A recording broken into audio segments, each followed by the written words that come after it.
Right, come on, you four-eyed fat-faced fool. Tell us what's going to be in the new podcast from the two mics. Well, plenty of buffoonery from you and lots of sense from me. What else?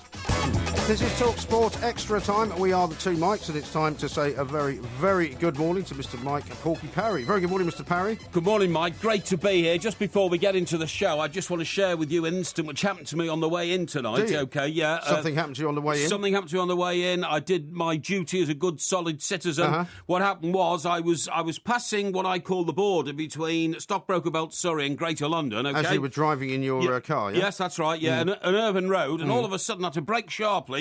Two men from the left leapt out from a building, ran across the road. I had to brake sharply, and they disappeared to the right, and then were trying to get into a block of flats on the right. I thought rather suspicious behaviour. Very suspicious, yeah. But I thought, well, what's it going to do with me, you know? So I go on for about 200 or 300 yards, and then a police car comes screaming down the other way towards me. Blue lights flashing. I didn't hear a siren, but that could be because I had my windows closed because it was about -5 outside. Could be. You didn't have your headphones in, did you? I didn't have my headphones Thank in, goodness no. for that. And I went about another 200 yards and another police van this time, you know, a sort of people carrier type thing, lights flashing as well. I thought, right, I know where they're going. Something was going on when those two blokes came across the road. What did I do? I turned round. I decided I'd go back to the scene of the crime. You did a U-turn? I did a U-turn. And as I was going back, I'm not joking, I was thinking to myself, because, you know, I was in charge of the car and all that, you know, get your trousers on, you're nicked. You know what I mean? What, you thought you were going to just join in? I thought I'd join in. I felt like, I'm sure honestly, the police would have been absolutely gratified if you'd done that. I felt like Jack Regan in The Sweeney. I really did, you know. Da-da-da. Were you singing the theme song as you were driving? I was sort of humming it a bit, you know. Da-da-da, da-da-da. Da, da, da, da, da, da. And I did a bit of wheel spin as I got to the mini roundabout at the top of the road where it all happened. You know what I mean? Was it a legal U-turn that you made, meanwhile, doing all this? Probably. But anyway, the Probably. problem is, when I actually got to the road... Yes. There was no sign of the police cars. So they maybe hadn't stopped there at all. They were going to another incident. I think they probably got another incident. And these two guys may have been completely innocent, of course, as well. Well, they were acting very suspiciously to me. So my good citizen mind put the facts together. Right. I added 2 plus 2. They made 5. Unfortunately. Yeah. But I mean, my intention was So you didn't actually do anything? Well, no, but I wanted to, if you see what I mean. I was willing. I mean, if I'd have seen the cops getting roughed up by these guys, I'd have got out and joined in. Would you? Oh, without a shadow of a doubt. That sounds very, very unwise situation. No, I don't think so. You get yourself into a lot of trouble doing that. It was very suspicious, and of course, if you see police guys... You see, half the time, I'm critical of the police roaring around with the blue lights flashing, going nowhere fast, you know. You never actually see them arrive anywhere. Was it a particularly busy road you were on? No, not at all. Not at all. I mean, you know, it was late on. It was 11 o'clock, so it was quietish. It was suburban. I thought these guys were doing something to disturb the quiet and the peaceful nature of a neighbourhood, a very nice neighbourhood, obviously, because it's where I live. So the bottom line is you did absolutely nothing at all, really. Nothing actually happened in this story. But what I'm saying is, the reason I'm telling you this story, you're trying to make out now that I'm an empty vessel who did nothing. Well, no, you told me something happened to you on the way in. Actually, nothing happened to you on the way in. No, that did happen to me. What I'm saying is, I'm telling all our listeners they must have the intent to join in and be pro-social, not anti-social, when they see incidents like this, when they suspect that something wrong has been done, when they believe the police could do with the backup of the general public. Yes. Seriously. Well, that's not a bad piece of advice. Thank and you. sometimes the police have go. also said that they would like the help of the general public. Yes. But if, in fact, the police aren't involved in that incident that you think you should be involved in, then it's probably best just to keep going, isn't it? Well, you know, I was rather disappointed, I have to say, when I got back to the scene of the crime. Yeah. Because I couldn't find any evidence of the crime. But something did happen. These guys wouldn't have been running around like that at that time of night. They might have been. Maybe they were just in a hurry. No. I can spot a villain from a mile away, mate. Can you? You know, I know a good citizen from a bad citizen, and these were bad citizens, believe me. So were you, very disappointed then when you found out that you couldn't get out of the car? I was rather, but only because I have a sense of giving, as you well know, and I wanted to make my contribution to trying to clear up a crime, which had, you know, I mean, what was I thinking as I was roaring back, you know, humming the Sweeney, da-na-na, I thought, right. You were just trying to put yourself into that sort of mindset, Well, I thought it could have been a housebreak. Yeah. They could have assaulted somebody in the darkness. They may have been spotted being antisocial in some aspect or something like that. Although I'm not sure the police would draw around with blue lights if it was just, you know, urinating against a wall or something like that, which you hope they wouldn't do, because obviously that is very antisocial. And but anyway, the intention was there, and I would encourage everybody who's listening to this and wants to take note of how to be a good citizen to think like that. Seriously. Yeah, well, it's all very well, but you know, you wouldn't want to encourage people to get involved if the police weren't actually there. But it's always good to let the police know if you spotted something as well. absolutely. That's what I mean. Yeah, I wanted to give the police all the evidence, you know. I wanted to say, I saw the guys, and in my head, I was thinking, right, what do they look like? One guy had a white T-shirt on. You know, I was trying to think it's a bit cold, isn't it, for that? Well, it is. That's another thing why it was so suspicious. You know what I mean? I mean, for all I know, they could have left a party and run across the road to get some more drink or Very something possibly, like that. yeah. But they didn't look like that to me. They looked panic-stricken, honestly. So anyway, when you got back, so you didn't actually get out of the car, you did another U-turn, came back and just headed in. Absolutely, yeah. Well, you don't look terribly disappointed, but... Well, no, but I thought I was going to be contributing a little bit more than I did. Now, talking about contributions, Mike, do you think you've made a real contribution to one of the great socio-economic groups in society? How do you mean? Who support this show in particular and TalkSport in general by listening to us on what I would say a fanatical basis? Yeah, socio-economic group like whom, do you mean? Lorry drivers. Lorry drivers, yeah. Well, we have a lot of lorry drivers. You told rather an anti-lorry driver story last night, and I've had a few complaints today. I don't agree with that. I told a story about a lorry driver who was driving in a particularly bad way. Yeah. And most of the lorry drivers that were texting in and tweeting in and getting in contact with us said that, you know, the guy was obviously a disgrace and people like that shouldn't be on the road. I've had a few today saying I thought you were the lorry driver's friend, to me in particular and TalkSport in general, and I was texting back saying we are the lorry driver's friend. Well, you always like being popular, don't you? You like to kind of paint me as this unpopular figure, and you will jump onto any bandwagon, whether it's on a lorry or not, to make sure that the people think you're doing something for them. Mike, I don't go for popularity. I go for what is right. Yes, exactly. I mean, and what is right and what was right yesterday when I told you the story was that the guy was in the wrong. Yeah, but the problem he was a rogue lorry driver. The problem is, how do we know that it wasn't you who was? Well, because I've heard actually in the badly. last since we were last on, I've heard from the company who said that they are investigating and they've asked me to give them a bit more detail and a bit more help to try and track down who this guy was and why he was driving the way he was in one of their lorries. Yeah, but they haven't found him, have they? They haven't found him yet, no. No, so this man might not exist. He might have been able to figment your imagination. Oh, well, you think I made the story up? I don't think you made it up. I have a witness. I was with the executive producer, Mr. Dave Levine. I don't think you made it up. Of course, I'm not accusing you of that. What I'm saying is you may have misread the circumstances altogether. Not. Absolutely not. And maybe it was your car that was drifting all over the place and going too slow on the motorway, and the lorry driver had every right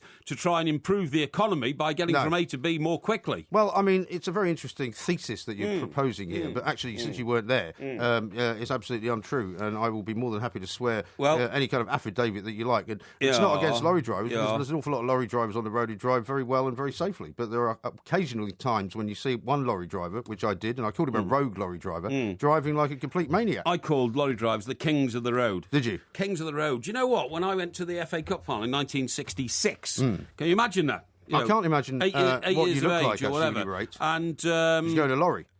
No, this is the point. But I went in my dad's Morris Minor. There were no motorways. That's how long ago it was. How about that? So you have to go down the A41. Right. And every time, and in those days there was no overnight traffic. It was like driving in a deserted country, because we set off at 4:30 in the morning, because my dad had never driven to London before. We didn't know how long it's going to take. And you can't go very fast at a Morris Minor. No, you can't. About 60 miles an hour, I think. It's as fast as you can go, and I don't think he even hit those sort of speeds. But what the point of my story is that every time a lorry passed us coming the other way, it flashed its lights at us. And why? A mark of sort of good morning and sort of, you know, we're kings of the roads, welcome to the road, all that kind of stuff. You know, there is an honour about them. There is. There's an honour about them. Have you ever stopped at a sort of, what you might call a greasy spoon cafe on a main road? Yeah, once in a while. And you see the nobility of the lorry driver, you know, the noble... This is you not making the noble a sort of savage, pathetic attempt for popularity, isn't it? The noble driver. Well, I just don't want, you know, those millions and millions of lorry driver fans that we have out there to be put off by your story berating a driver in quite a serious fashion. Grassing it was him, quite a serious incident. Grassing him up to his employer, which I always feel is rather... You know, you see these signs on the back of lorries which say, how is my driving? Ring this number. You didn't have one of those, funnily enough. No, but you're the sort of guy who'd respond to that, Well, I would you, if somebody was driving dangerously. Yeah, well, you see, that's grassing people up, and that's a sneaky thing to be in society. Yeah. You know, a grass. You know what I mean? Yeah, so you're perfectly happy to encourage criminal behaviour and not tell anybody about it. You've just told me that you would have been a grass to the police. No, not on your way in here tonight. Not a grass, mate. I would have assisted the police. I did. When I got there, I was hoping to be a bit of hurly-burly. Really? So I could have sort of leapt out the car and I think and that's helped out. a very you know bad what I mean? idea indeed. But anyway, it didn't happen. But I mean, the intention was there. But no, I think we've got to be very, very careful when we get judgmental about, you know, people driving lorries. A 40-ton lorry is not it's not a beaten-up old, what's that? Absolute nonsense you're talking. Car you got down there, it's got all the dents in the front. Yeah, is it? it's a Mercedes. It's a 12 12-year-old Mercedes. Thank you very much indeed. Mike Porky Parry seems a bit confused. We'll try and help him out over the course of the next hour and a half or so. We are the two Mikes. Lots more coming up next. But that's how it goes.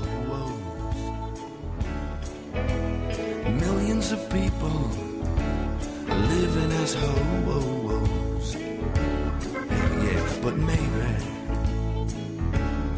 it's not too late to learn how to love and forget how to hate. This is TalkSport Extra Time. We are the two Mikes. He's Mike Parry, I'm Mike Graham. There will be a podcast coming out a little bit later on this morning, of course. Now, I want to ask you about this video technology argument that I've been having, because I want to know what side you're on about whether referees should have the right, or the ability even, to check penalty situations. Surely it'd be better for football. Well, I've been saying this for years, and I think you picked up on my argument. What, you think I've nicked it from you? I think you've been subliminally listening to me over the years. All I've said is this. When every fan in that stadium is able to review what's happened on the pitch with a tablet in their hand or a mobile phone or something, when the millions of people watching it on TV can see an instant action replay, how come the only person who is not allowed to enjoy that facility is the referee, the one man who makes the decision? Right. It's so ludicrous. You're on my side on this then? Absolutely on your side. What should happen is, and the reason they won't do this is because they say it would change the balance of power in who runs the game. What the football authorities won't have is a simple Sky monitor, or whoever is doing it, BBC I think it was tonight, wasn't it? Or BT or whatever, to have a simple monitor in the tunnel, so the fourth official, who seems to do very little else, by the way, except be the butt of complaints from managers. Abuse from people. Yeah, that's right. Yeah, which seems to be pointless, as Paul Scholes said in his recent newspaper column. I never saw the point of going and berating the fourth official because he didn't have any power to change anything on the pitch, you know. But all you need is the fourth official to go and have a look at that monitor, have a look at the instant replay, and then call the ref over and say, I've just seen the replay, that was a penalty or it wasn't a penalty. Doesn't even have to call him over, he can just whisper in his ear, can't whisper he? in his ear. I mean, it's so easy, but they say, no, we can't let them do that because then the referee would become wholly dependent on the fourth official to interpret every decision for him. I don't see what's wrong with that. I don't see what's wrong with that. I don't see what's wrong with that. And it's not as if you're kind of undermining the referee, because he wouldn't have made the decision before the fourth officials had a look at the video. Absolutely. So it wouldn't be as if he was being contradicted. Absolutely. I just don't get it. At the end of the day, it all comes down to FIFA.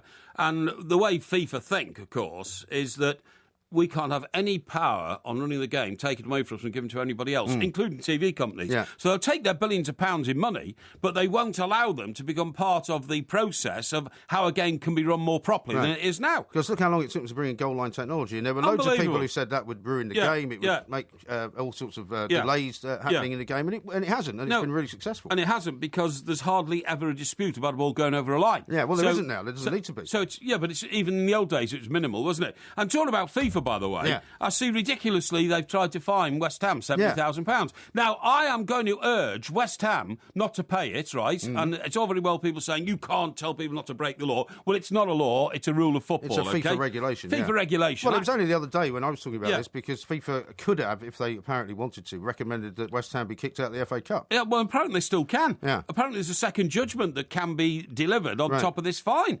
But what I was going to say is that I've had a look at the situation, and the boy concerned, who is Diafra Sarko, right? When West Ham played the cup tie that they might get thrown out for, the boy Sarko went in a limo along the M4 to, where did they play? Bristol City. Bristol City, that's right, yeah.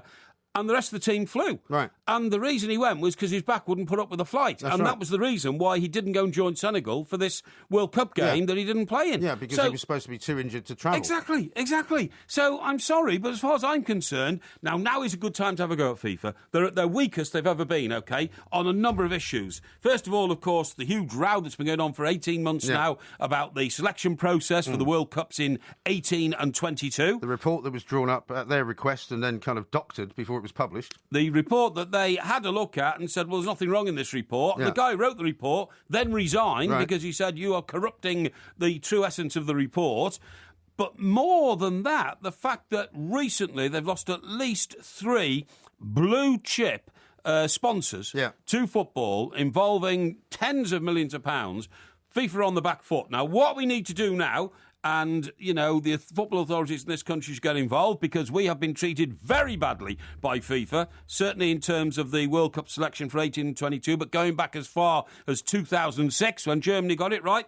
We should now say, right, I tell you what, we're going to challenge that decision and say to West Ham, we'll back you if you don't want to pay that money. But the problem is that Bristol are not sure what they're going to do about it, because they're now thinking, at the very least, they should have been able to replay the game. Because if Sacco wasn't an eligible player, he shouldn't have been able to score the winning goal. And apparently now that's the next part of the procedure. Yeah. So I'm sure they wouldn't agree with you. It's got to be assessed. Who?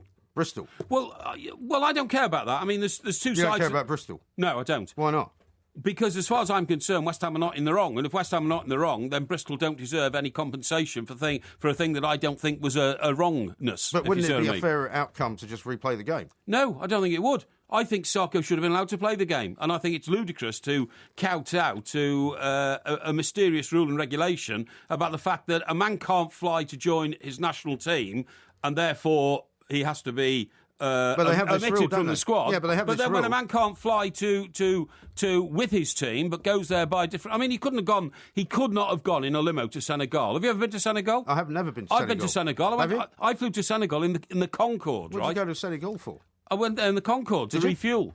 Yeah. You went all the way to Senegal just to refuel? No. I was going to British Honduras to watch the launch of a rocket. Oh, I remember you told me about this, yeah. Which was taking a satellite. I didn't realise it was Senegal you touched down in. Yeah, you do. What you do is... Did you get off? Hey? Did you get off the plane? Yeah, got off. The plane was simply parked on the airstrip, and there was no, extending arm. Some little chap brought up a set of stairs, put them next to the door, and we all got off the Concorde and went for a drink while the Concorde was refuelled. Because the route it takes is... this is from Paris, by the way, not London, OK? So it flies from Paris down... What sort of bar was there at Senegal airstrip? Very rough and ready. Very rough and ready. Got drinks in plastic cups. But they're expecting some hooligans or something. But the point is, you get on the plane in Paris and you fly directly south down to Senegal. Senegal, that's right. That's what we're talking about. Yes, north, south, east. I can't believe you forgot the name of the country. Hang on. It's the west coast of Africa, right? Yes. And then it refuels there. And then guess what? Then it takes off there and it flies across the widest bit of the Atlantic Ocean to British Honduras, which took precisely something like an hour and 50 minutes. Amazing. How about that? Very fast. That? Incredible. And then when we got to British Honduras, by the way, I think it was British Honduras, but it might have been somewhere else. You don't really know where you went. Well, hang on. Where's Belize? Is Belize around there? Belize is in South America, yes. Is that near British Honduras? Yeah, it's not far away. Yeah, I think it's British Honduras. Anyway, when we got there, the Concorde landed, right, no problem, and we were there for 3 days. And again, the Concorde was just simply parked there. There was no point in bringing it back.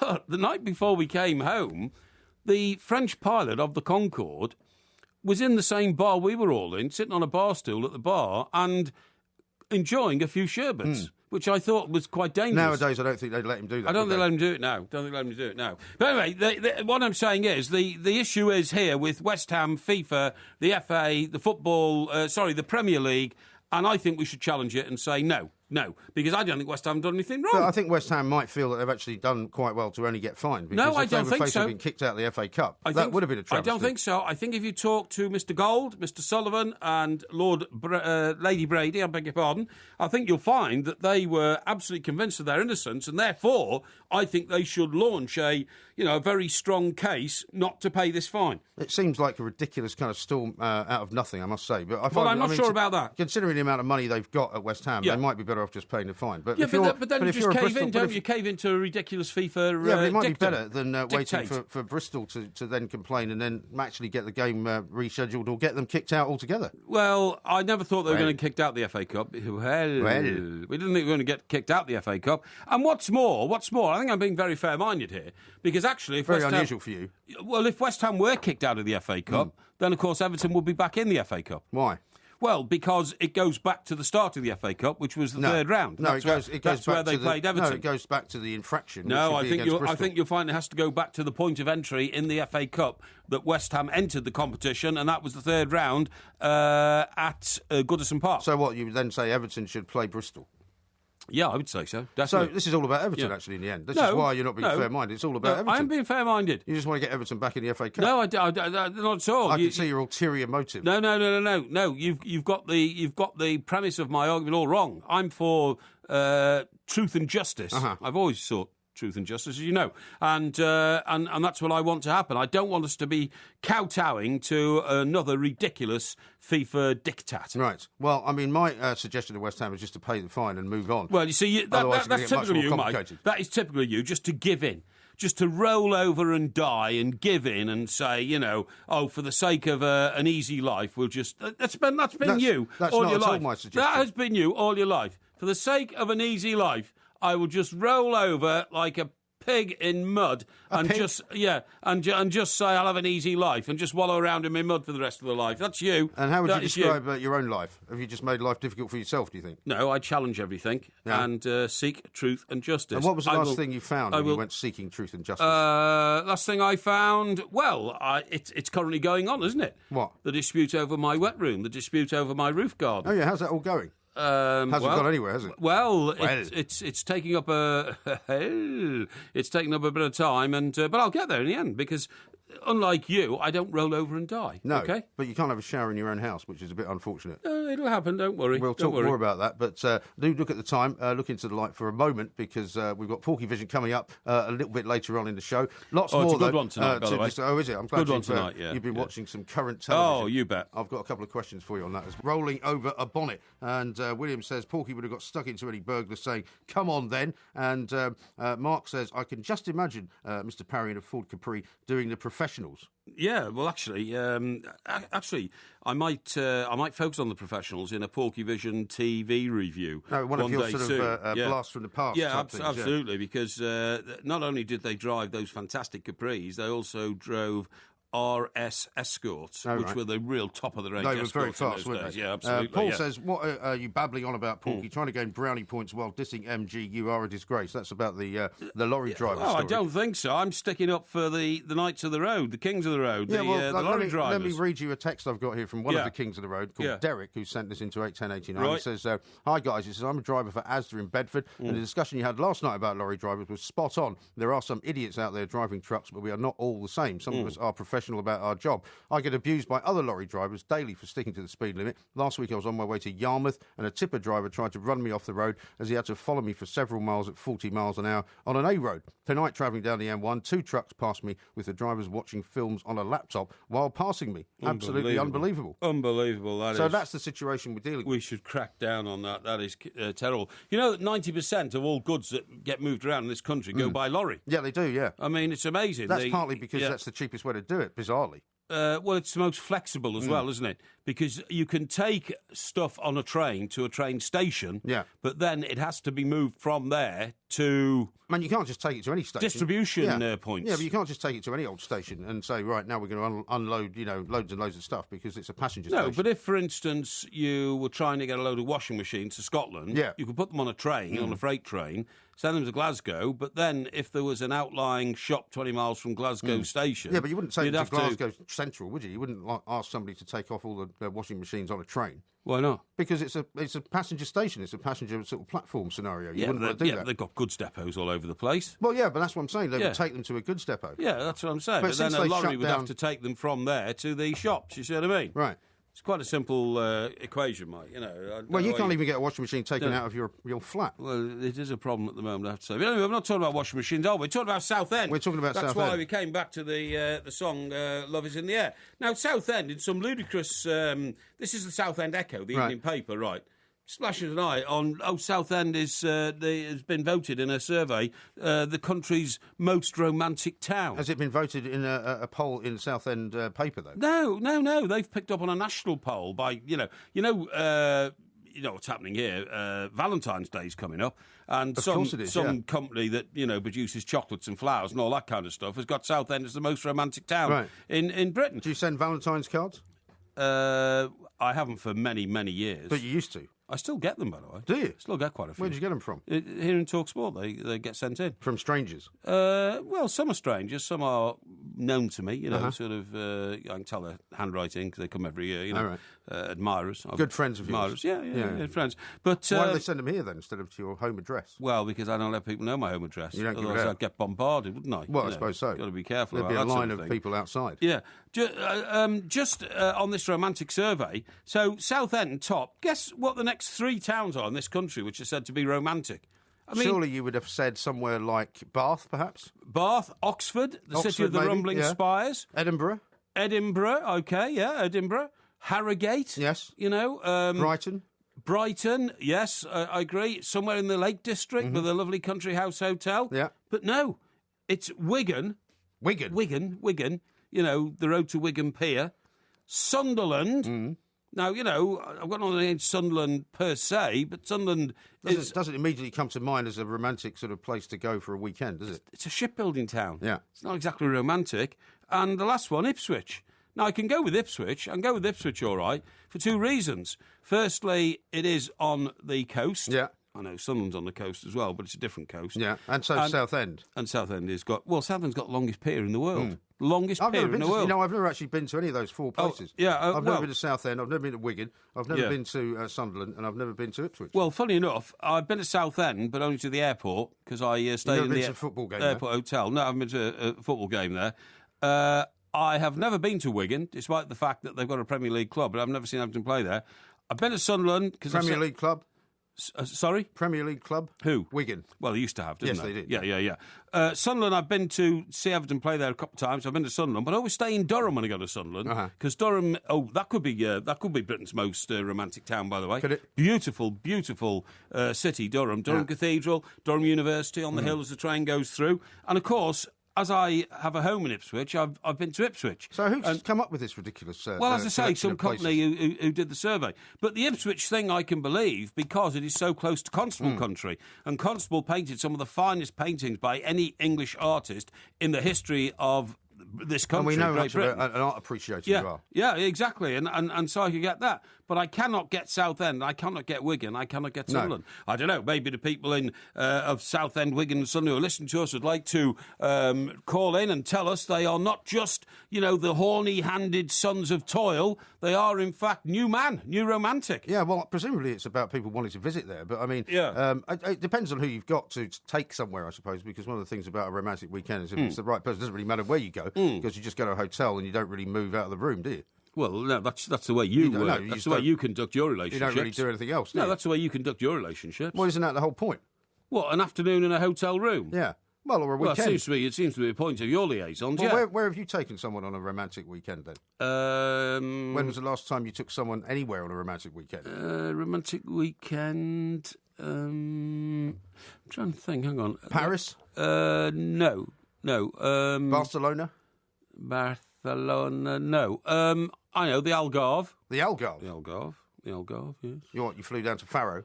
Faro. Yes, yeah, that's right, yeah. The Algarve, where else? Let me just think. Isn't that the time you went on holiday with the girl that then you decided you didn't actually want to be with? Yeah, it was, actually. So that wasn't really a romantic weekend? Well, it was sort of... no, it was the opposite. It was unromantic, actually. And also...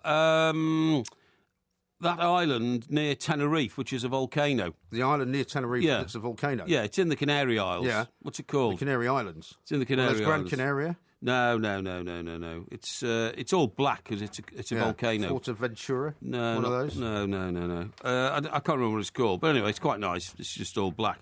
And how did that go that weekend?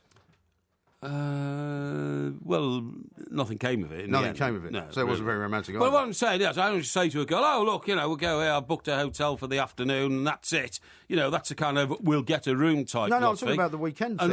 Well, I don't know what you mean by a weekend. How long's a weekend? Well, a weekend starts usually on a Friday and finishes on a Sunday. Maybe, but I mean, you haven't got time to do these sort of things anymore. I can't imagine saying to somebody, how do you fancy going for a big romantic weekend in Wigan? No, I totally agree. That's what I mean. Or Wigan Southend. Or Southend, Ipswich you can, because some of the countryside around Ipswich is beautiful. And in fact, you could go and stay in Felixstowe, which is, quite nice bit of country. Well, how is Ipswich different from Norwich? Because you say nobody goes to Norwich because there's no motorway. Well, presumably Ipswich is in the same boat, isn't it? Well, Ipswich is closer to London. Yeah. And to get to Ipswich, all you've got to do is go around the M25 a bit, come off, go over the Queen Elizabeth Bridge. You go up the M11. And no, you don't go up the M11 at all. You turn right along the A14, I think, and then go on to the A13. And so go there's to no Ipswich. motorway? Well, it's a dual carriageway, a very fast dual carriageway. Right. And I think it's the A14 to, like, halfway there, and then I think that goes on to Felixstowe, then you take the A13 Yeah, to but what I'm Ipswich. saying is you said nobody went to Norwich because there was no motorway there. No. So why is it not true that the same is the same for Ipswich, where nobody goes because there's no motorway either? Because Ipswich is accessible straight off the M25, whereas Norwich is not. And Norwich is much further away. Do you know how far away, what's that called? The Norfolk Broads is? Yeah. It's miles away. It's quite a long way away. It's miles. I tell you what happened on the Norfolk Broads once, right? When a friend of mine went there. It wasn't me, it was him, but he got very badly injured. And he told you the story? Well, he told me he was in hospital because we had to bring him back in an ambulance. And what happened was he went out and got intoxicated, as usual. It's funny how all your stories are about people getting intoxicated. And what happened was, what he didn't realise was there's quite a big tidal flow on the Norfolk Broads. Because he thought it was like a canal. Well, it's very flat, isn't it? Yeah, that's right. But he thought it was like a canal. So they tie the boat up, right? And they go off and, get intoxicated as sort of young people do. Comes back and didn't realise that the tide had gone down by about 8 feet. So, in fact, instead of stepping onto the boat, he stepped onto the roof of the boat, went straight through it, and then, because, of course, he's quite a big chap, he then went straight through the floor of the boat and into the bowels of the boat and broke both his ankles. And, he wrecked the boat, of course, but more to the point, he had to be taken out and, taken to hospital and broke both his legs and his ankles and then had to be brought home in an ambulance. So you've got to watch that. You've got the Norfolk Broads. You have got to but watch that's where the Norfolk Broads is, near Norwich. Nobody goes to Norwich because no motorways go there. We need to build more motorways. You make no sense at all on that one because surely Ipswich is the same. He's Mike No, Porky it's Parry. not. I'm Mike Graham. We're going to talk about toys coming up next. This is TalkSport. Recognise that singer by any chance? And it's dark in a cold December, but I got you to keep me warm. No, but that's not a bad guess, actually. So it must be the other guy with ginger hair. Yeah, that's right. What's his name? Ed? Ed, yeah. Ed Sheeran. Very good. Ed Sheeran, yeah. Brilliant. There you go. Not Ed Sheeran. Not Ed Sheeran. Ed Sheeran, yeah. Excellent. Not Ed Sheeran or Ned Sheeran. No. Ed Sheeran, is it? Ed Sheeran, yeah. Okay. The guy that Wayne Rooney sang with. Oh, that's right. Yeah, Remember he did. Yeah. Now, that was about Lego, obviously. It was. That's the name, isn't it? And now, this is because top 10 toys of all time, which you can still get, Lego, Monopoly, number 2, Action Man number 3. Did you ever have an Action Man? I actually did have an Action Man, but I didn't really ever want one. Well, I thought it was like having a doll, and I thought it was a bit Well, it is sort a doll. of... Yeah, no, but You weren't really wrong there. No, but I thought it was like a bit sort of... too much of your feminine side coming Effect. out, too young, you know what I mean? Right. Yeah, a bit of Funny fun, enough, my remembering of getting an Action Man was the year that somebody told me something about Father Christmas, which didn't really make me very happy. So it's kind of stuck in my mind. But yeah, I didn't really want an Action Man, but I got one, and I didn't do much with it. No, okay. Inaction Man, more like. Yeah, I never had one at all. It didn't turn me on. Monopoly, I could never really understand why the attraction. I thought of that. you'd love Monopoly. It's all about money. Well, it is all about money. It was all fake money, wasn't it? You couldn't spend it. You couldn't take it down to the corner shop, could you, and buy yourself 6 Mars bars? Well, no, but I mean, most I mean? people quite like to play a board game that's about accumulating wealth. I would have thought you'd have loved that. Especially it's all about property. I don't like fake money. I like real money. Lego, we talked about already because you told me you can build castles out of Lego. Well, you can. Well, last time we talked about Lego, in fact, over Christmas, did you not say you were going to try and get yourself made as a Lego statue? As a Lego person, you can. You can do that. Are you going to do that? I haven't had time. Right. But it's an ambition. Now, the next two I want to talk to you about, Mike, because I would say that you and I were far too intelligent to enjoy these toys. Okay. Scalextric? I never had a Scalextric. Neither did I. I didn't want one. Do you know why? Why? Because I'm too bright for You're afraid Scalextric. it was going to electrocute you? No, not at all. My brain's just too intelligent, even at that age, even at 8 years of age, to watch a car going round and round and round. That's all they do. I mean, that's for morons. Well, what do you want them to do? You race them, don't you? Yeah, I know, but they always came off at the first bend, didn't they? Because you always pressed too hard on the, the old hand device, didn't you? Yes. Always. Well, how did you know about it if you never had one? Well, because my mates had one. Yeah, I had friends that had them as well. Yeah, exactly. They take up an awful lot of space as well. Take up an awful lot of space. They stimulate your mind for about 3 minutes after 2 laps, and then you get bored with them, and you don't use them again. But I was just too bright a kid to be able to appreciate watching something going round and round in circles. So you didn't have Monopoly, you didn't like Action Man, you didn't like Subbuteo. Same with the rail set. I never wanted a railway set, did you? I think I had one at one point, but that's it wasn't the same. something I They just spent a lot go of time round on. in circles. Yeah. What, only an empty-headed individual could. I knew somebody who even had at that age. who had a massive railway set, like up in the loft of their house. Well, Rod Stewart's got one apparently. Takes up the whole of the top floor of his Los Angeles mansion. And people are quite into that. And I used to go up and sort of look at it, but it never particularly enthralled me, I have to say. I've got nothing against people who have got rail sets because I think they like the intricacy of the engineering of the actual trains themselves. You see what I mean? Right. But I mean, the cars don't look anything like real cars. So what did you play with then as a child? Well, I was about to say the other one, number 5. So Sky Electric's number 4. I just honestly don't need any intelligence to the number 5 is Subbuteo. Yeah. Now, even though I was a big football fan from a very early age, I've got programmes, from 1938. Have you? I've got an Everton programme from 1953. Did you buy that in an auction or something? Well, I bought it at a programme fair, didn't I? Because I wasn't around in those days to go to those games. But what I'm saying is, although I loved all the early thing about football, Charles Buchan's Football Monthly, you used to read that? No. Why? Don't even know what it is. What do you mean? I've no idea what that is. Charles Buchan's Football Monthly I don't know what was it the is. most famous football magazine in Is the it? world. Yes. I think I used to read Goal or something like that, or Shoot. Shoot and Goal came later. Ah. Came later. Well, maybe I'm just too young to remember that. In fact, I tell you what, when Goal came out, that was the one that Ken Jones used to write for. Right. We've spoken about Ken before because, We have. unfortunately, he fell under a train at did. Waterloo Station, lost his arm. Just, Why are you laughing? because in my TV review, right, the one going back, like always do Well, one don't in tell back us in about it time. now. No, have to put the siren on but at this early stage. There was a joke in one of them in which somebody said, "How do you get a one-armed man out of a tree? You wave at him." that was actually in an episode of Heartbeat. Thanks for giving that one away. Well, no, but I mean, I just it's because we were talking about poor old Ken, Right.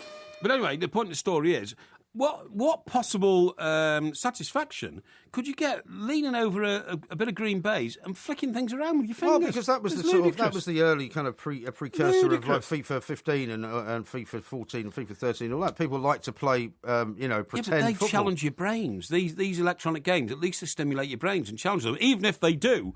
Well, Subbuteo challenged the dexterity of your hands, though, because you couldn't really do anything if you weren't very good with your hands, because you have to flick the players. All right, so if you wanted to be a male secretary, it was very good to play Subbuteo, Well, no, if you want reasonably dexterous hands, there's lots of things you can do. If you wanted to play the piano. Play the piano, perhaps. So you want to play the piano, it's great to do Subbuteo. That's or you rubbish. might want to be That's a doctor nonsense. or a dentist. It was or all any number of rubbish things. because you know why? It was so far away. Why didn't you like Subbuteo? I don't understand. I didn't like Subbuteo. I had about... Let's face it, you just weren't a very normal child, were you? I had about 10 Subbuteo teams, and I used to buy the teams based on how attractive I thought the strips were. Right. So I had an Argentinian team, okay? Right. And this was before the Falklands War, obviously. Of course. So, blue and white stripes. Yeah, exactly, yeah. And they're a good country. And all that kind of thing. Well, so what, you bought the teams but you never played the game? Well, I did because, my mates at school played it, so you had to take the team in and play with them. And The all hardest that kind part of stuff. about the Subbuteo field was making sure that it was actually completely flat. Yeah. Because unless you had it on a table and kind of nailed it down, it was full of ridges and things, wasn't it? Yeah, it was, yeah. And I didn't have a table to nail it down. But the other to. thing is, see, again, I was too bright for Subbuteo. Far too bright. Well, what exactly were you doing then as a child? Well, hang on. I what were worked you out with playing Subbuteo that it couldn't possibly replicate football because it was a one-dimensional game, i.e., when you took your go, flicking with your finger, the other guy, the opposition, was not competing. So everything was, like a free shot at this, free shot at that. Yeah. What you should have done, the way it should have been done Well, it is... was a game of skill. It was about how you got to be as skillful and more skillful than the guy you were playing What it against. should have done is you should have been flicking your men forward while your opponent was flicking his men in to make the tackle. Well, then it would have That's been what- just a free-for-all. Well, it should have been free-for-all. That's what football is. No. Football is largely a free-for-all. Right. Well, so I'm still asking you the same question Yeah, go for on. the fifth time now. So Yeah, what yeah. did you have as a toy then? What were your toys? If you didn't play Monopoly and you didn't play Subbuteo, you didn't have Scale Extra. I didn't really have toys, Mike. I was too bright for toys. See, to be I think honest. you were deprived in that sense. No, I wasn't deprived at all. The whole point about having toys and for children to play with toys is No. for them to develop their imagination and for them to develop, a Well, creative kind of style of thinking. I used to like sticking the air-fixed planes together. Right. And actually, what I used to like doing was when I got the planes together, painting them all that, then I used to like getting a hot needle, which I heated over the cooker, and shove bullet holes in the planes. That's what I love doing. See, that's quite twisted. No, it's not. If a child psychologist had seen you doing that, I think they would have probably recommended that you get some kind of therapy. It made them so authentic because when my Spitfire was hanging from the ceiling on a nylon cord, you could see all the bullet holes in it. It was brilliant, They weren't really bullet holes, though. Well, of course they weren't. It was a hot needle, wasn't it? Poked into the plastic How long did wing. it take you to do that, then? About 2 minutes, that's all. You get a pair of pliers, you put a needle in the pliers, you heat it up over the stove, right. and then you push it in through the wings to make it look like it's been raked by, if it was a Messerschmitt, by the way. Yeah. I used to have hundreds of holes in my Messerschmitt planes, because they were the Germans, right? And very few holes in my Spitfires, because as we won the Battle of Britain, and Spitfire was superior to the Messerschmitt 109E. But for the same reason that is not really realistic. Yeah. Sabutio's not really realistic. You just said you didn't want to play that because it wasn't like a real game of football. Well, hang on, there was something Having model planes is just the same as well, isn't it? No, model planes replicated the Battle of Britain in the sense that those planes were absolute replicas of things that existed. Right. But a little football man on what you'd call like half a, what's it called? What, half a sphere? Half a sphere, that's right, yeah. Is so unreal as Twibbly Wobbly Man all over again. I'm quite sad for you now. I feel quite sad for your kind of deprived childhood. No. That you never learned about kind of, creating stuff. You never learned about imagination. No. That's why you're the way you are. No. And what is the way I am? Well, the way you are is very, very straight down the line. You don't like anything that's about kind of imaginary stuff. You're not very artistic. Got a great imagination. Yeah, but you don't have a sort of... I could have been an Imagineer at Disney. An Imagineer? Yeah. You think? They employ people, don't they? If they employed you at Disney, make things it'd be up. a horror show. I spent most of my time as a child reading avidly. I've read everything. Have you? I read all the Biggles books. I read every... Biggles? There's some kind of a war theme going on here, though, No. I read every Secret Seven book, every Famous Five book, every Biggles book, all before the age of 7. Well done. Right? What did you read after that? Well, I don't know, a load more books, things like what? After that, I read... You read the complete works of, Somerset Maugham? I tell you what, around about that age, I read the complete works of the Yorkshire vet guy, James Herriot. James Herriot? Oh, wonderful, wonderful. It shouldn't happen to a vet and all that kind of stuff. What about Dickens? I read all Dickens. David Copperfield. Is that your favourite? Yes, that's my favourite, David Copperfield. But you must have spent an awful lot of time on your own making these airfix models. I'm very humble, sir, very humble. Who was that? Uriah Heep. Uriah Heep, that's the guy. You're making all these, you're making all these airfix models and you're reading them. So you must have spent a lot of time on your own. No, not necessarily. You must have done. Not necessarily. Well, you didn't have your friend sit there watching you read, did you? Well, no, not really. But, I mean, you could take your books to school, couldn't you? You could. See what I mean? And you have to read them and all that kind of stuff. No, you see, you're trying to make out some sort of an odd child. I'm not at all. The rest of the popular toys, Rubik's Cube. Did you ever have a Rubik's Cube? I had a Rubik's Cube, I didn't. But I wasn't really a child by the time Rubik's Cube came out. I could never do it either. No, neither could I. Star Wars toys? No. That's after our time.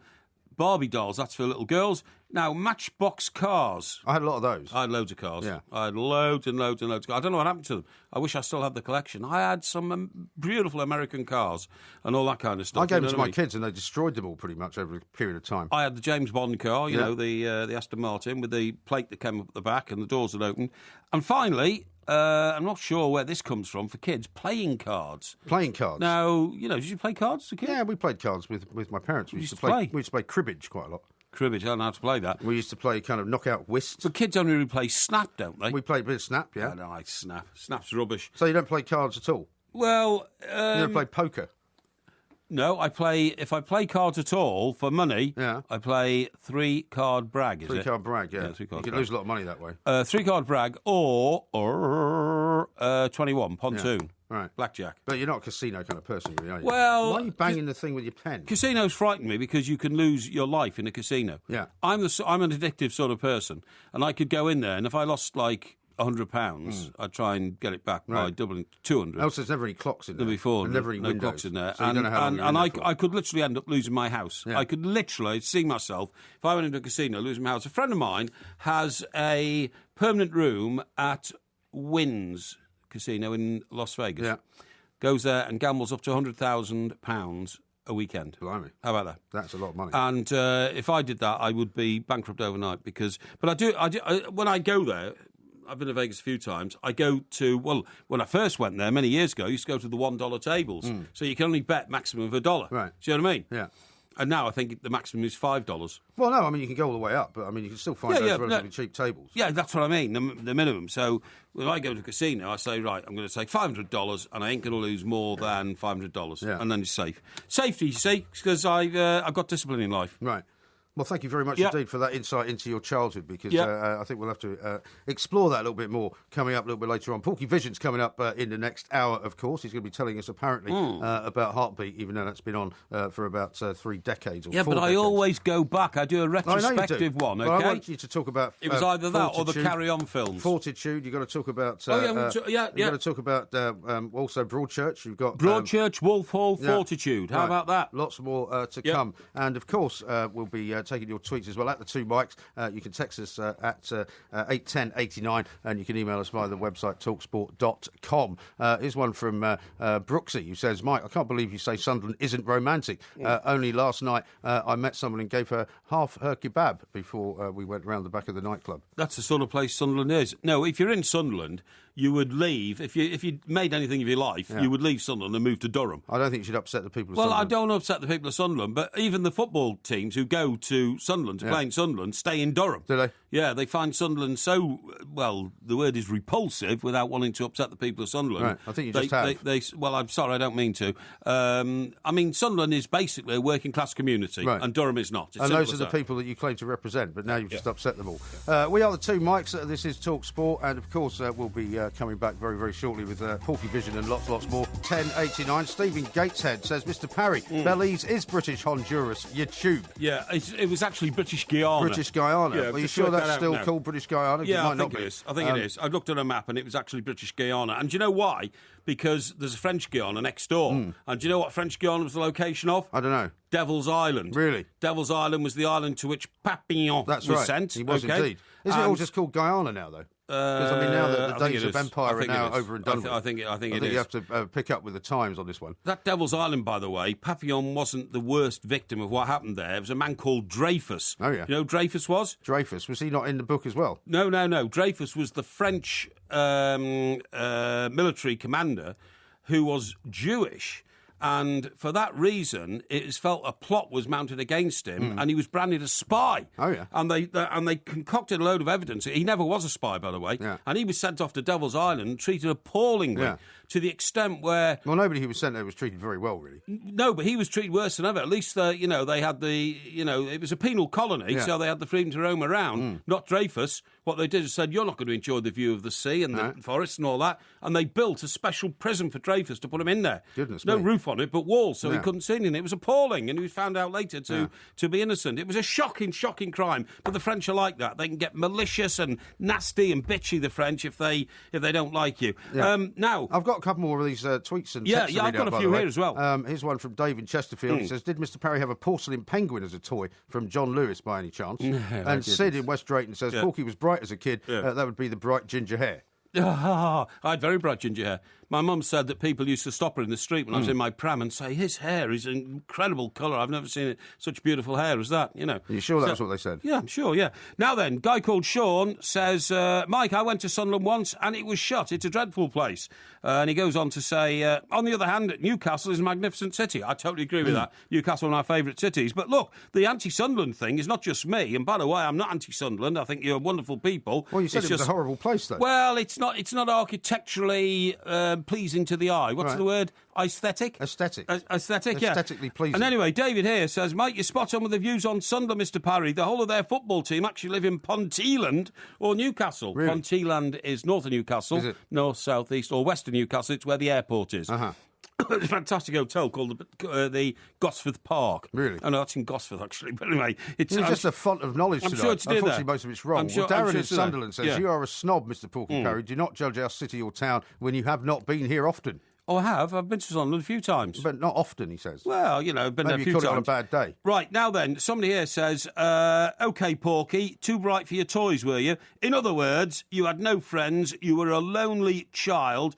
nobody to play with, and that's why you didn't have any toys. That's a bit harsh. Well, I wonder if that's true. And Paul from Birmingham says this. What about Jack Straw's Kaplunk, Spirograph, Frustration and Cluedo? All great games. Sabutio, as a football lover, was imaginative, exciting, and anything to do with football as a kid was fantastic. And we also used to play Wembley Trophy soccer ball. Wembley Trophy soccer ball. Not sure about that one. Do you know what I used to love? Occasionally you'd get one and it only lasted a few days and got broken. It was a gun that was actually a plastic tube that had that had ping pong balls in it. I used to love going around smashing people in the face with that. Your violence is really quite appalling, but isn't do you know what I mean? Didn't you have one of those? Was it like a pump action sort of machine gun type thing? But it had. I don't think I ever had many. It had ping pong balls. I used to love that. And long distance water pistols. Yeah. I used to shoot people with water pistols all over the place. I You used were to quite love antisocial, that. really, weren't you? The long distance water. I mean, you had a little hand. But did you not play those kind of board games like he just said, like I found them Cluedo, boring. and Risk, and there was Mousetrap? Boring. They weren't boring at all. Absolutely boring, honestly. Didn't mind Snakes and Ladders because at least that moved up and down and all that kind of stuff. Yeah, that's certainly very, very sophisticated. Yeah. What about chess? No, never got into chess. Do you know the most boring kids at school were those who joined the lunchtime chess club? Oh, yeah. I mean, we all went out and played football, except for the whey-faced, the cream-faced loons, as Macbeth called them. The people who were regarded as not particularly interested in athletics. No, they played chess. Why, in the chess game, by the way, do they have clocks? Why do they hit the clock and stop the clock? Well, and all because that? you only have a certain amount of time to make your move. Do you? That's why they have the clock. Is that right? I mean, I think you have quite a long time, but some people would take They should forever. introduce that to snooker, shouldn't they?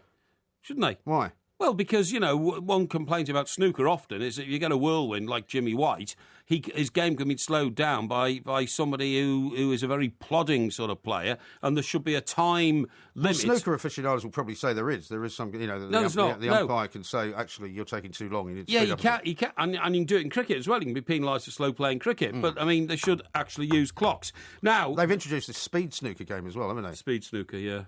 I've never seen it play, but I'm not sure about it. Now another one here. Only Porky could get Everton back in the FA Cup. Good Lord, what a mind, says Dennis. And another one, tons of opinions about the West Ham situation, but nobody except Mr. Parry suggested Everton should get back in the FA Cup. Well, you've got to think about these things. You did think that one all the way back through, which is why I said I accused you of having a sort of ulterior motive. And here's one from Ali, who says, Porky's idea of a romantic weekend is one return and one single ticket for the ferry. Which obviously is referring back to that situation down in Portsmouth. You put that disgraceful scenario in the minds of our listeners. Well, it was because it's exactly what happened. Listen, that theme music we came back to? Yes. There's quite a bit of drumming in that, wasn't there? Yeah, there was. Well, do you know what? I read something about Ringo Starr over the last couple of days. He's bringing out a new CD. Is he? Yeah. He's 74 now, Ringo's bringing out a new CD. Now, without being unkind or being rude... Well, you're about to be rude now, aren't you? No, I'm not. But that's always your kind I'm saying is, disclaimer. Who on earth would buy a CD by Ringo Starr? Well, why wouldn't you buy one? Because you're a massive fan of the Beatles. Yeah, I am a massive fan of the Beatles. But the Beatles largely comprised in the early days of Lennon and McCartney, right? Right. By the way, James McCarthy. I made the joke the other night. You did. Now Everton have got Lennon and McCarthy. Lennon and McCarthy, yeah. They haven't got McCarthy for the Merseyside derby. What, is he injured? A recurring injury of the knee again. And he's so I should ask you about team. that, but we can talk about that maybe tomorrow. Yeah, we can. No, what I'm saying about Ringo Starr is Ringo Starr was honestly, and this might sound cruel, but it's actually factually true, he was a spare part in the Beatles. John Lennon made the famous quote once about, Ringo's not even the best drummer in the Beatles. Yeah. But also, I think John Lennon also said, in fact he did, because I've read everything that John Lennon's been written about John Lennon, he also said that Pete Best, who was the man who was displaced for Ringo in the early days, was a better drummer, but Ringo was a better Beatle. Yeah. Because by that time, Brian Epstein had got hold of the group, made them wear suits, floppy hair, and all that kind of stuff. And half of their attraction was how they looked. Yeah, and Ringo looked gormless, for want of a better word, without being unkind. But he was, he was meant to look gormless. Right. He was meant to open his mouth, flash his protruding buck teeth, shake his head a bit, and flash his hands around with all the rings on. That's why hence he was called Ringo. Yeah, but he was still a very intrinsic part of the group, though. Not really, because, when Lennon McCartney wrote the songs, they knew exactly how they were going to be produced, and it didn't matter whether Ringo played the drums or somebody else. They let him write a couple of songs, though, later on, didn't they? Later on. They went on in tour the Octopus's Garden. They went on tour to Australia in the early days, and Ringo had tonsillitis, so some other drummers that filled in. Nobody noticed, you know what I mean? Because a drummer hides behind his drum kit anyway, doesn't he? I saw a list of the world's greatest ever drummers recently in a music magazine. Buddy Rich was the number one ever. Yeah. Have heard of him? I know who Buddy Rich is, yeah. And the only two sort of rock drummers who got in it were Keith Moon. Keith Moon was brilliant. Who died very early on, and sadly, 27, wasn't he? He was 27 young. He wasn't quite, I don't think he was quite as young as that. Bit older. And John Bonham of Led Zeppelin. He was one of my heroes. You know the last words that John Bonham ever spoke before he died? No. He picked up the phone in the hotel suite he was in and said, "Hello, could I have," and this was about 6:30 a.m. in the morning, "could I have 4 large vodka and tonics, please, and a cheese sandwich?" I thought he died in his own house. No, he died in a hotel. Are you sure? I'm absolutely certain. You're sure not confusing with John Entwistle? Who's John Entwistle? Who's bass player? No. Oh, am I? No, I don't think so. No. I'm pretty sure John Bonham died in his house. Well, we can find out, but I'm telling you, all right, maybe he was phoning his own butler or something. Yeah, maybe. But the last words he ever spoke were, 4 large, what did I say, gin and tonics, please. Or vodka and tonics. You said vodka and tonics. It was vodka. I'm not 4 sure you large got the vodka facts right please, on this one. and a cheese roll. Yeah. That's what he said, a cheese roll, not cheese sandwich, and a cheese roll, please. Right. And by the time the person delivered them to him, he was dead. Yeah. So, and he choked on his own vomit because he'd been on a 3-day bender. He had, indeed. I mean, that is the way to die, isn't it? Well, I don't know, really. In my view, that is the way to die. But you've been telling me for the last sort of 3 years that you're dedicating your life to trying to stay alive for as long as possible. You wouldn't want to die like that, would you? If it happened, it would happen. I mean, it'd be a reason for it. Yeah. You know, maybe, for instance, you and I did our first show in New York or something like that. It was a massive success. We went off around Manhattan celebrating with friends and all that, climbed aboard the club class flight on the way home, overindulged, and, by the time we got back to London, it was all over. So you would be dead then? Yeah, exactly. So you've obviously given this some thought. Well, I mean, these things can happen. So you're planning to leave me in the lurch again, are you? No, not at all. But getting back to Ringo, Have you seen right? the time, by the way? Don't worry about Check the the time. time. You worry too much about the time. I don't worry about the time. Getting back to Ringo for a minute. He's got this new one coming out. It's called Postcards from Paradise, right? And it's named after the group Rory, Storm and the Hurricanes. He was a member of that group between 60 and 62 before he replaced Pete Best in the Fab Four. Well, maybe we should get our hands on it and play some of it and see if it was any good. Well, Ringo did eventually write some songs, but oh my God. My God. I thought Octopus's Garden was rather good. Oh. He's Mike Parry, I'm Mike Gray, and Porky Vision's coming up. Too bad, but I mean, he produced... But that's one of the ones he did on his own, isn't it? Well, what happened was... That's not a Beatles one, right? Well, it's a Ringo Starr song. You're Yeah, absolutely no, right. I know, but it's not one he did with the Beatles. No, it's not. He did it on his own. But the thing is, when the Beatles broke up, of course, they all started producing, like, individual single records. Right. The most successful was George Harrison, All Things Must Pass. Right. That was a triple LP, which my mum bought me for Christmas the year it came out. It cost £5. Still got it? Which was a fortune in those days. No, I got rid of all my my LPs years ago. I threw them away. I wish I hadn't, but I did. And, of course, Paul McCartney came out with It's Just Another Day. Yeah. John Lennon came out with Instant Karma, and Ringo came out with that. Right. Back Off the Boogaloo. And he did another one. Back Off Boogaloo, isn't it? Back Off Boogaloo, that's right, yeah. He did another one called It Ain't Easy. He played the piano, and it was all about, it wasn't easy being a Beatle and all that kind of stuff. But mostly, the first But song... surely, I mean, if someone was a particularly massive Beatles fan, they would buy anything that any of them did, right? Why would you buy a Ringo Starr record? Well, because a lot of people may not have your rather, sort of sanguine view about him, really. But Ringo Starr, look, I'm trying to be as respectful as I can, was a participant in the Beatles as a drummer. He was not a participant in the Beatles to compose great music, as Lennon McCartney did, and latterly as George Harrison did. So you wouldn't buy it. I don't know why. Well, I think when it comes out, we should get hold of it and play some of it and see what it's like. Do you think? Do you have any criticism of Ringo Starr for once saying, "I don't miss anything about Liverpool," which is a city he was brought up in and all that? No. It's a little bit unkind to the locals. I mean, well, this is coming from you, who's just slagged off Sunderland. Well, I don't come from Sunderland. Well, so it I doesn't come matter. from Chester, and I always say Chester's a wonderful city. Yeah, but I mean, if he's saying I don't miss anything... I'm seriously thinking about getting a place there on the edge of the River Dee, going back and reminiscing occasionally. Really? Yeah, meeting old friends. Not that I've What got old friends? You haven't got any old friends. True, you haven't got any new friends either. Yeah, that's a bit harsh. No, I don't think you were saying anything unkind about Liverpool because, when people move away from where they come from, they don't really...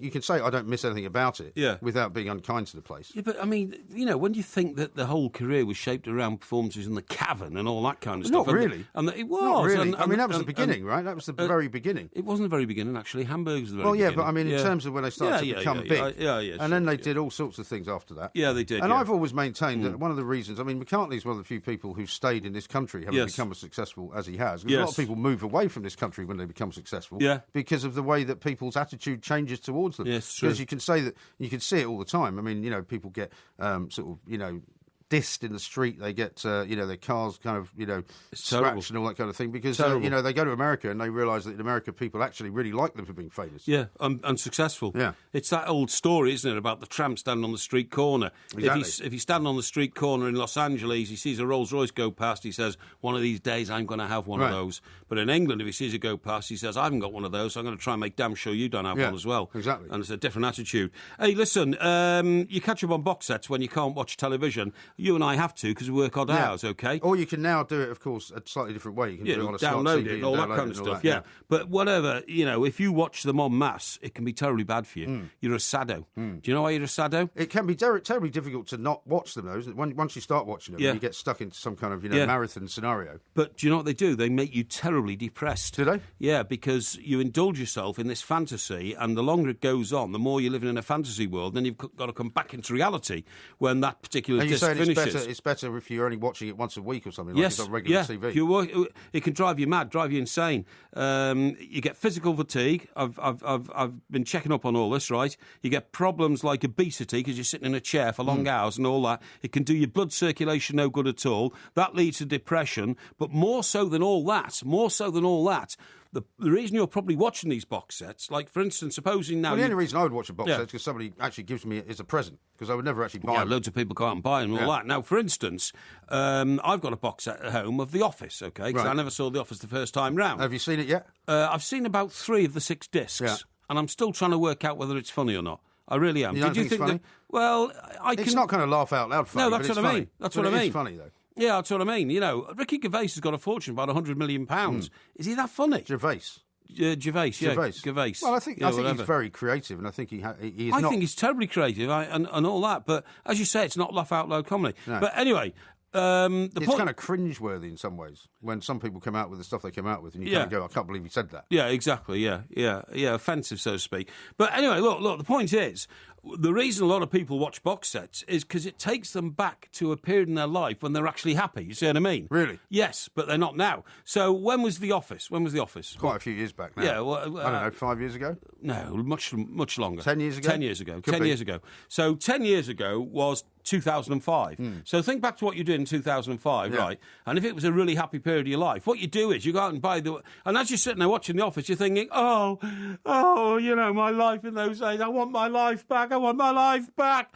And you sort of dwell on the nostalgia of the good days. Yes, you do. Rubbish. You do. I know ridiculous. These things. I know these things. Well, is that what you do when you watch The Office? Well, no, because I'm not watching it anymore, am I? I watched about 3 discs and thought, I don't know why I'm sitting here watching this. But if you didn't watch it the first time around, why would it remind you of that year anyway? No, I'm not. I don't fall into that trap. No, of course I don't watch these box sets because I'm trying to get back a life that I loved before and don't. My life has all been good. Yeah. All my life's been good. There hasn't been a day in my life that I've regretted. And so there's no nostalgia in me whatsoever. I can think of times which were exceptionally good. I can think of times which were good. I can think of times when I thought, I've got to change this. Bad, good, maybe, something like that, yeah. But at the end of the day, no regrets. No, that's very sensible. And so I wouldn't watch a box set to bring back nostalgia. In fact, I tell you something. I mean, for instance, I'm going to review Heartbeat tonight because that's on now. I can't watch it anymore. Because to me it is a bygone day, and you don't look back, you look forward. But that's because of when it was set. Don't look back in anger. But that don't was look because back of in when anger. It was set, though, wasn't it? It's nothing to do with the fact that it's reminding you of the time when it was first on. No, what I'm saying is, in those days, I was a big, powerful executive in Fleet Street, in the newspaper industry. You know what I mean? Right. Ploughing a. Is that how you remember it? Yeah, that's exactly how I remember it. And it was on Sunday nights. Was that before you got shunted out to America, or after you came back? Shunted out to America. It was between my American postings. Sojourn. Between my American postings, yeah. And all I'm saying is, I remember it being Sunday nights, 8 o'clock, Heartbeat, just come back from a 13-hour day at the Daily Express or something like that, looking forward to another day at the Express tomorrow to sort things out. Right. They were my newspaper power days. But I don't want to be reminded them anymore because I've moved on into other things. Thank goodness for that. Yeah. You're not a megalomaniac anymore, No. are you? I never was. Right. Now, Russell Hargreaves is here because we're going to talk briefly to him about some rugby situations. Well, we've got to. Six Nations coming up this week. And Russell, you're covering the game for us on Friday night, aren't you? Down the M4 on Friday afternoon. Yeah. Absolutely. Yeah. Now, Stuart Lancaster, is he up to it? That's all I need to know. Are you sure about this? Yes. I think you were very harsh about him off air earlier on. Let me tell you why. Right? I heard that Stuart Lancaster's brilliant coaching method in the last couple of days has been to take his players into a locked room and play very, very loud sound effects of what the Millennium Stadium's going to sound like when they play on Friday night. Now, what sort of harebrained coaching method is this? It's not quite that. But there is a loud music element to training this week. Oh, hang on. I'll tell you why. Yeah. Okay, so basically 2 years ago when England got thrashed 33 in the Championship decider, yeah. one of the problems was they couldn't hear what was going on because the roof was shut. Well, and basically it was such a cauldron of noise. And credit the Welsh for it was an incredible atmosphere. They couldn't communicate. Everything went Pete Tong, and they ended up losing the game. So that's not my information. You see, now remember, I was the TalkSport rugby correspondent at the 2007 World Cup, OK?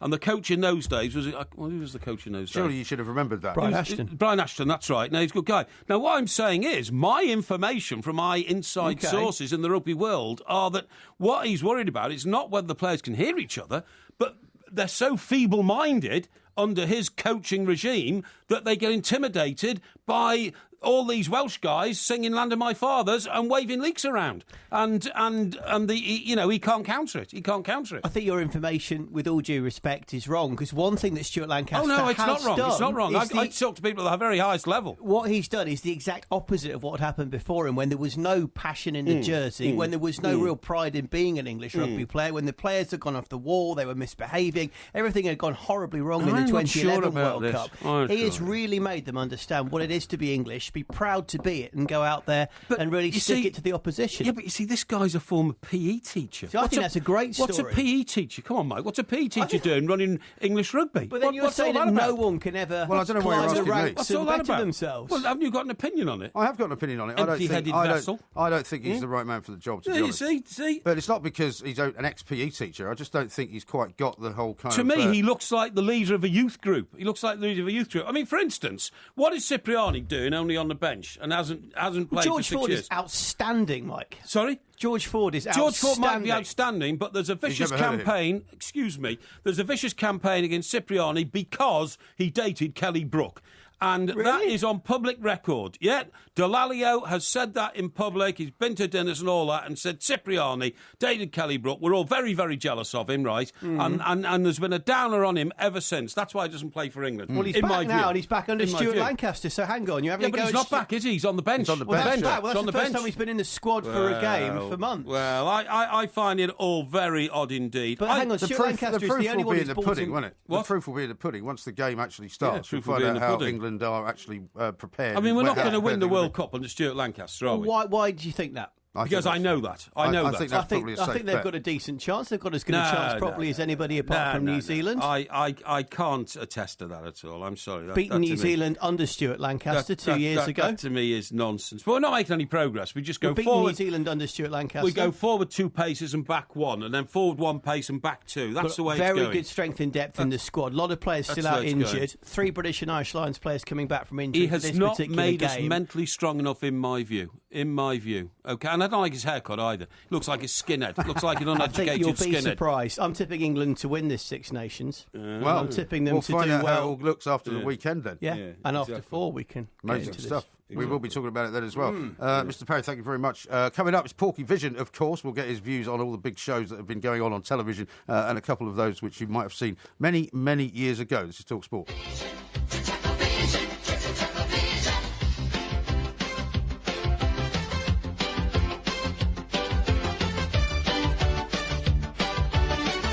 It is that time of the week when we catch up with all the big TV shows of the week and the big series that have been relaunched and launched and have been on for years and years and years. Mr. Porky Parry with his Porky Vision gift of the week. So, tell us what you've been watching this week and what's been your favourite thing. Well, this great launch of Fortitude, right? This is the one on Sky, right?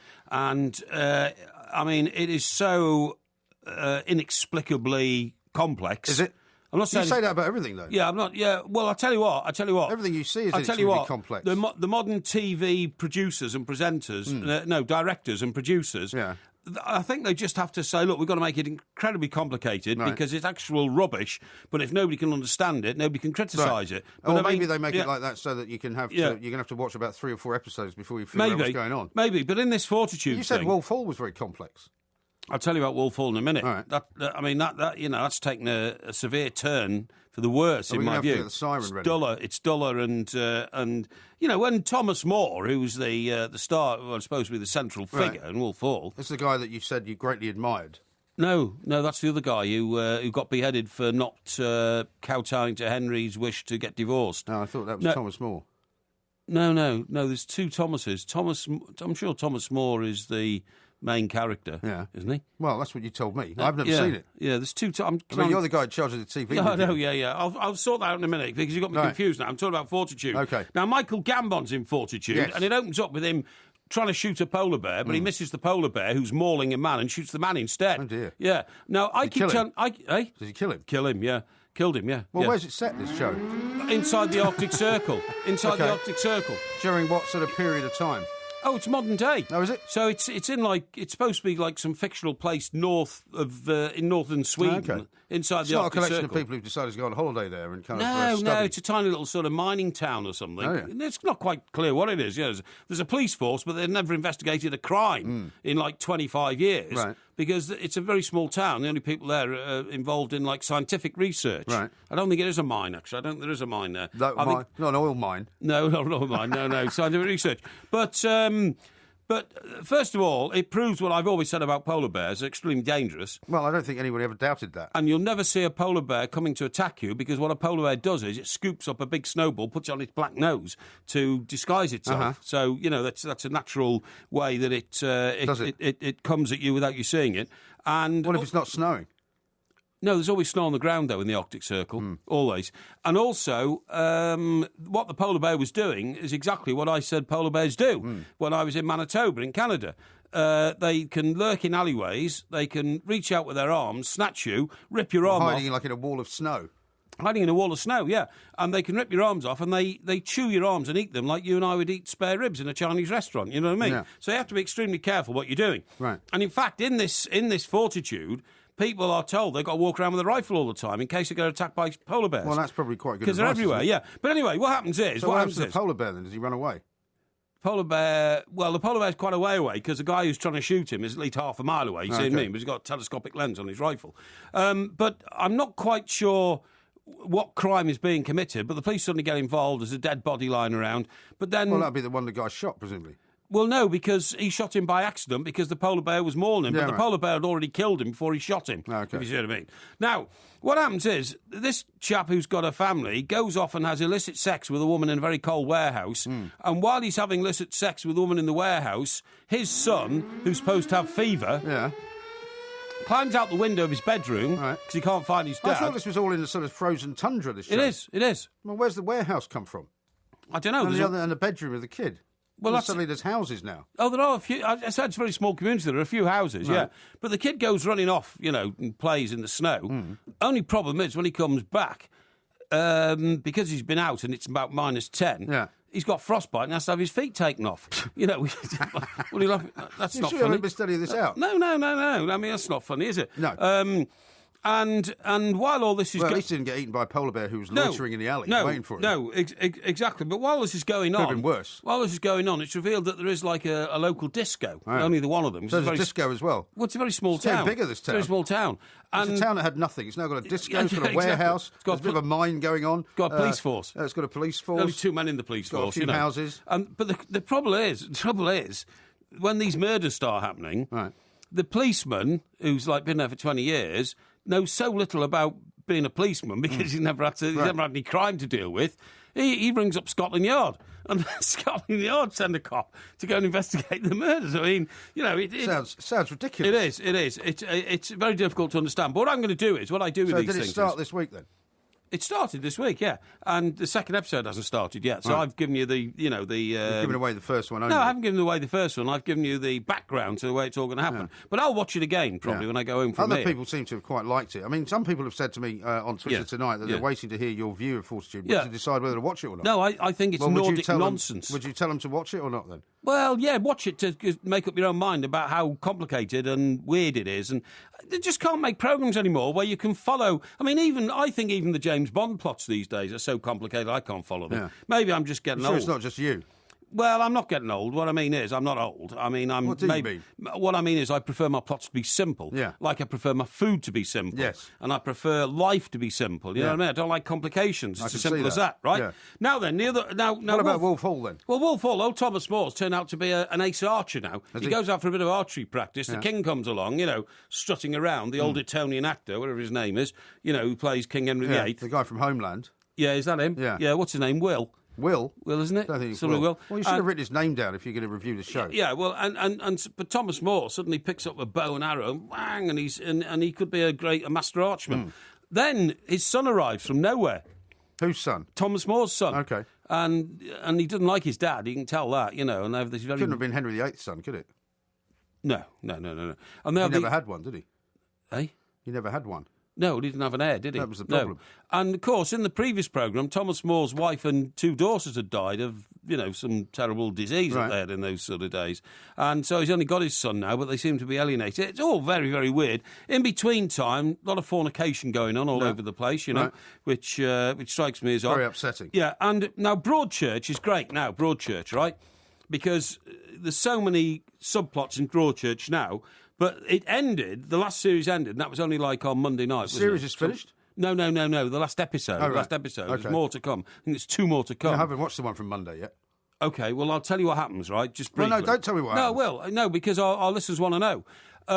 They find some derelict old company that's closed down, which is in on the plot. Right. When they get in there, they find that this company used to dispose of the carcasses of dead sheep and cows in a burner, which used to burn at Not an incinerator. An incinerator, 1,000 degrees centigrade, and they've suddenly discovered that actually human beings have been getting burnt in this incinerator. Well, so there's more murders. More murders. Blimey. Missing children ending up in incinerators and all that. And a real plot is now developing in Broadchurch, OK? I think they're making it up as they go along. Well, I don't think so. I think it's getting really good, and that's great. So that's all those historically. Now, Heartbeat I want to tell you about, right?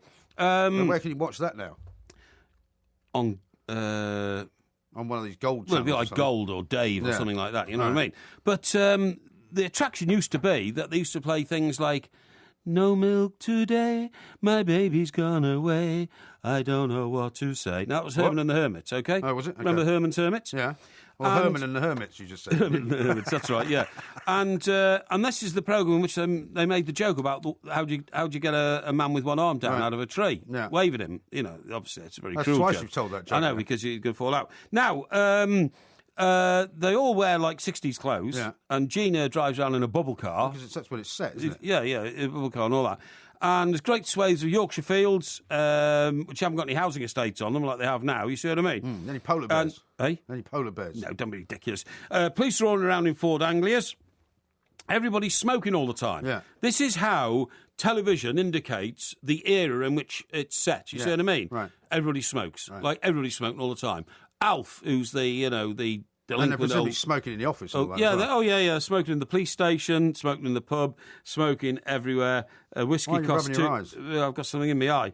A whiskey costs 2 and 6, okay, and basically the problem is with this is that I know it's supposed to be dated because it's set in the early 60s, but when I look at it, I say to myself, I couldn't possibly have been brought up in that world. I would have been about 6 or 7 when this was made, and I don't remember. Well, it wasn't made then, though, was it? It was made later. When it was set.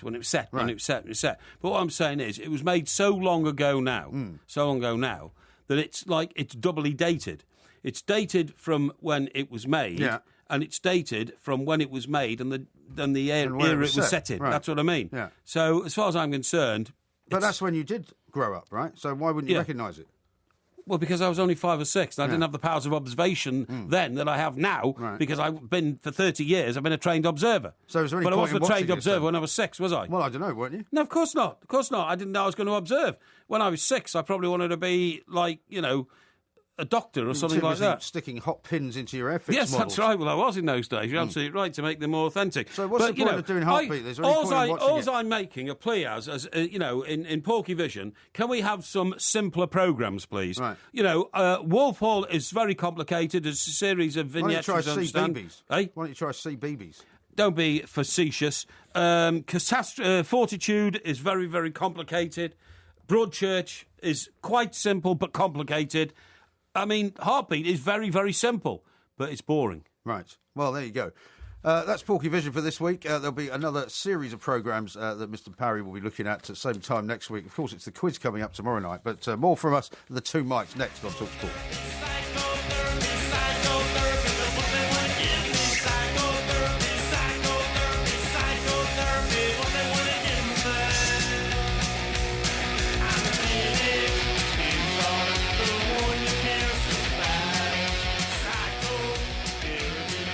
This is Talk Sport Extra Time. We are the two mics. There will be a podcast coming out, of course, a little bit later on. We've got lots of tweets and texts to read out to you. A couple of people are sort of disputing the idea of Henry VIII having a son, and a couple of others trying to give explanations for John Bonham and where he died. There seems to be lots of different versions of this as well. Paul in Mitcham says John Bonham died in his sleep at Jimmy Page's house on September the 25th, 1980, after a 12-hour vodka binge. No orders for cheese sandwiches, no hotel, and not a 3-day binge. Apart from that, Porky got all his facts right. Yeah. Well, there's another version that I've been told about by our research team, which has him dying in a hotel in Montreal while they were on tour. I'm sure that's right. Yeah. I'm sure that's right. Otherwise, who did he order? I mean, he definitely did order the... It's a legendary story about ordering the 4 vodka and tonics and the cheese sandwich. Who would he order that from? I don't know. Maybe Jimmy Page has a butler or something like that, or you know, staff around the house or whatever. But I had a fancy he was away somewhere on a 3-day vodka binge and in fact... died, you know, like miles away from home. No.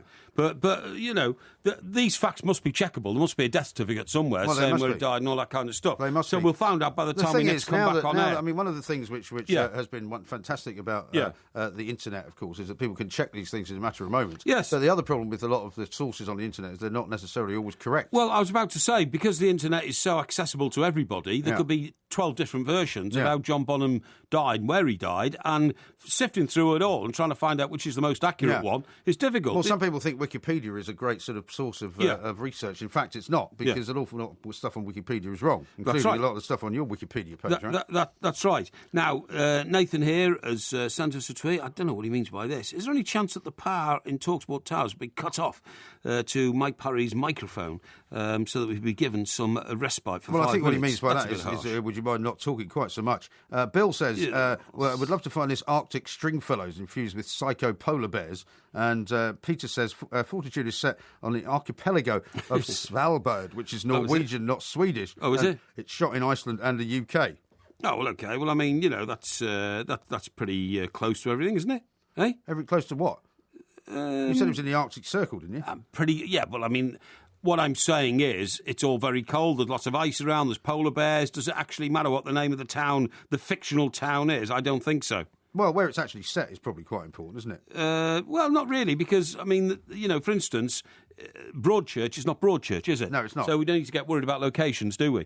Those cliffs, by the way, are absolutely incredible in that... What's the real name of the town? West Bay. West Bay. I mean, they're beautiful, aren't they? An amazing physical creation. And also the fact that you can walk up to them from the beach. Yeah. Because there is a sort of... What do you mean, yeah? Yeah, well, I mean, yes. I'm German. Now, listen, I'll tell you what I want to talk to you about. Talking about places like, what's it called, West Bay. Yeah. West Bay will have car parks, won't it? Yeah, they do. Where tourists come. It's actually in the summertime, it's a very, very busy place. I'm sure hard it to is. Find a parking spot anywhere near the front. Now, I go down to Bournemouth and see my family in the summer. We go to Studland, right?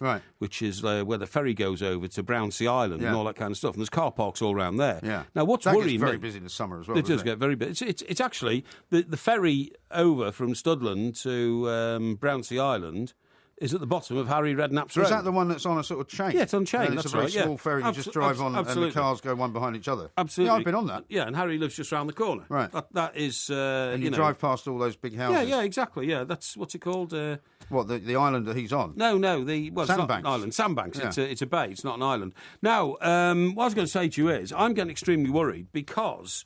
you have to use car parks if you've got a car. If you don't, you get fined. Right. You know, pretty heavily. But the local authorities are so malicious in prosecuting drivers these days, motorists, that they have extremely active and efficient people who go around fining you if you don't pay your car parking fees. You're talking about traffic wardens? No, they're not. These are special guys who drive around on little bikes and they look to see if you've got a ticket in your car inside the car park. So if you haven't, you get bunged a ticket. But does it depend on whether the car park is a privately owned car park or a publicly or owned by the council or whatever? Most of them are controlled by a company, whether they're council-owned and sublet to a company to look after them or whether they're private. There's always guards there looking for non-payers. Now, but there is an issue, isn't there, about whether you get a ticket from a private car park or whether it's from the local council. I'm sure it can't be enforced if it's a private one. Well, I'm not sure. I don't know the law on that. Well, I can tell you that's true. You can tell me that's true. I'm not going to dispute that because I'm talking about the places like we've just talked about in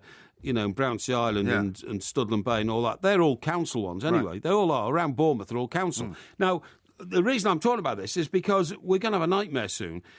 The other day, when I was here later than usual, right, and I was doing something with Al after his show at 10 o'clock. That would have been yesterday, wouldn't it? No, it was before Christmas. We were doing something else. I think we were doing a pre-record or something. Oh, okay. Anyway, I go down, because you'd have to start paying it till 8 o'clock. Right.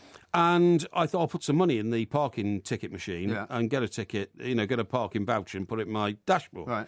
The only problem is it doesn't take any money anymore. Right. So it says, get out your mobile phone, dial this number. Anyway, it is a nightmare. It is a nightmare because I rang the number and then it said, what's your password? Yeah. And so you've got to introduce a password, make it up yourself, remember it for next time. No, I couldn't do any of this. Why not?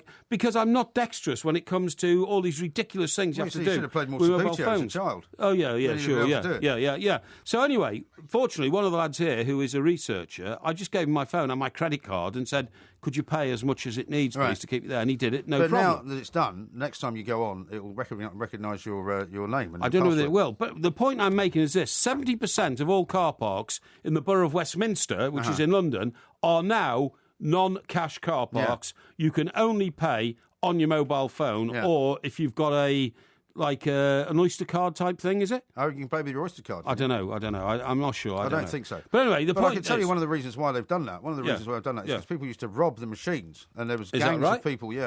Several years ago, I remember reading about it, and they would go around, and they used to get a huge amount of money because even though it was all pound coins, they would actually get tens of thousands of pounds in a day. Amazing. Just by robbing all the machines. Now, my brain is perfectly fertile. Okay, fertile works brilliantly and all that kind of stuff. Yeah, are you sure about that? Of course, I'm sure. Have you had it tested recently?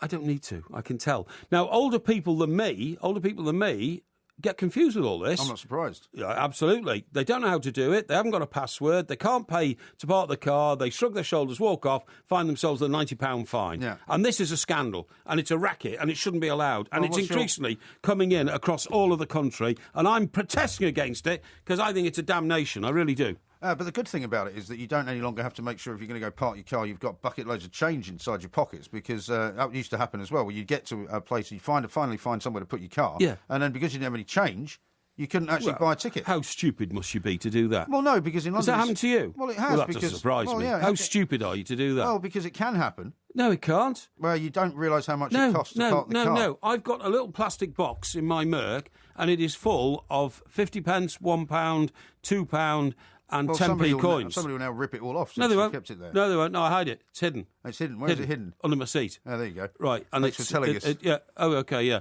And I use that to fill in the meters in car parks and all that.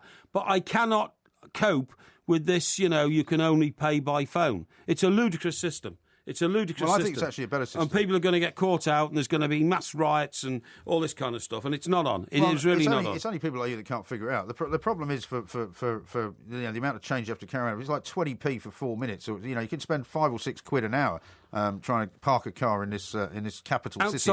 Outside here, and we're not even in central London. We're just on the edge of central London. It is £4 an hour. An hour. So imagine having £8 coins in your pocket. Now you don't have to worry. Eh? If you wanted to park for 2 hours, you need £8 coins in your pocket. Yeah, you would. That's true. That's a lot of money. Yeah, well, I've got £8 coins because I collect them. I've got a brain that says prepare. Really? Preparation. Well, you don't need to do that anymore. What is the famous expression in football? Perfect preparation prevents poor performance. Does it? Yeah.